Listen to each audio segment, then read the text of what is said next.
So karon sa mga bago dia nga content creator baga mga nag-practice og vlog. Ako kami i-share sa experience lang ako ni. Paano ni taas ako ang views. Engagement o kanang consistent nga pag-upload og video, picture or text, chat ba. Kanang sa message nga post pwede na siya. So nga na ra. Karon gamay ra ko followers pero kung views taas. Sa kuha na siya sa insight dili na siya sa per video. Kay wala pa man tayo nga na-boost gyud. Pero at least nagasaka ta.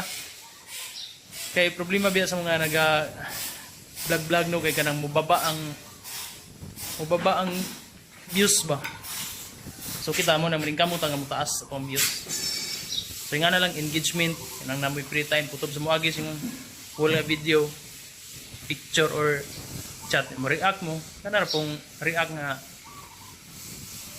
bagay sa iyang kuan ba related sa post ba. So nga na lang kung share sa inyo.